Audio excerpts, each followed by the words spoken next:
I've had to take in the last 2 years to right before I start to speak to my CEOs. Well, for those who don't know, I teach about 4,200 CEOs a year mostly in the private sector in a thing called a peer advisory board across the United States. I'm in like 52 cities a year, but I've had to turn to everyone and say, look, what I'm about to teach you is an equal opportunity offender.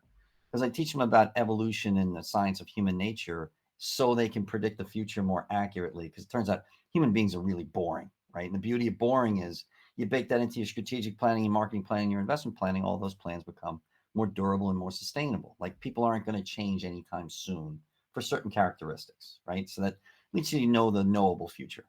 But because I actually have to tell people that biology exists, a healthy portion of my audiences get offended by that. So offended, one in Vegas is trying to get me fired right now as we speak.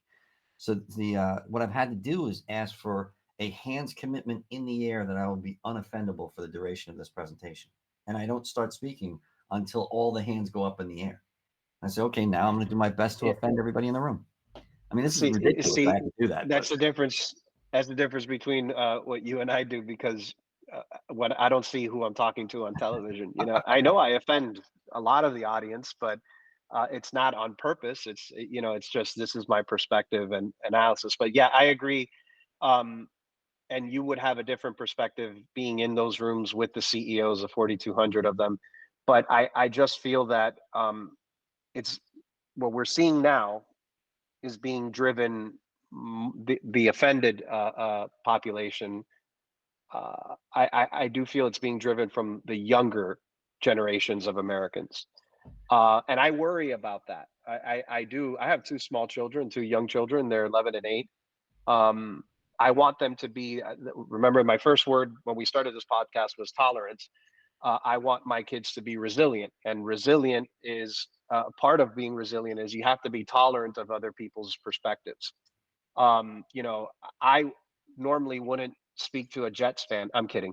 No, I'm saying you have to be resilient in life by being able to say not everyone. I know we talk a lot about books. I'm very much into stoicism, and it's almost like you wake up in the morning and you say to yourself, I'm going to meet rude people. I'm going to work with clients that are pains in the ass.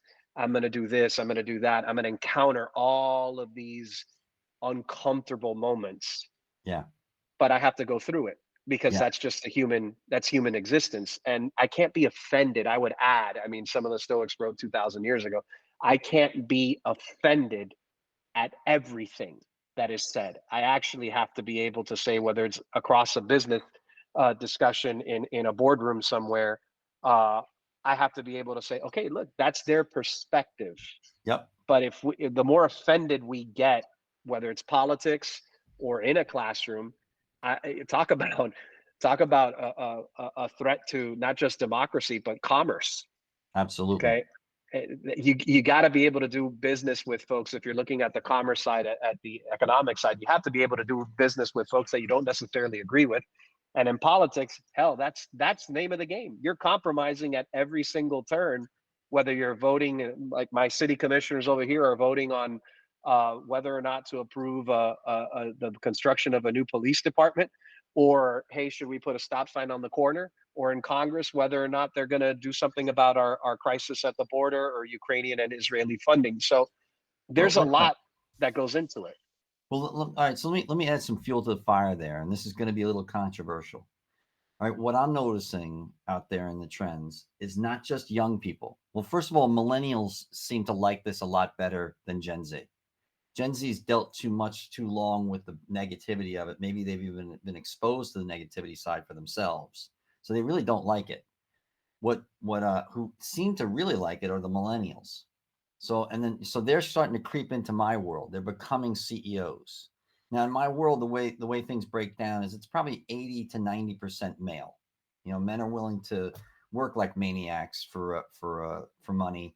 Women don't seem to gravitate towards that as much. So the whole concept that there's some barrier out there protecting, blocking women from these positions is not actually correct. It doesn't stand up to scrutiny. In fact, that's going to be a book that we're gonna definitely tackle. Although I do have to warn you, if you haven't gotten yelled at by the White House yet, you're gonna be after that one. So and that I know they do call Well, you, and I and know they get upset with you. The idea though is I we actually, can't murder truth, you know? well, and I actually am. I checked. I had to verify this, but I actually am a millennial. Believe it or not, because depending upon when you say it started, the generation started. I was born in September of '82, so I technically qualify as a millennial. Um, and yes, I do receive calls from folks in Washington. Look, controversial conversation should be welcome. I mean, everything that's discussed coming out of the White House is controversial. Yeah. Um,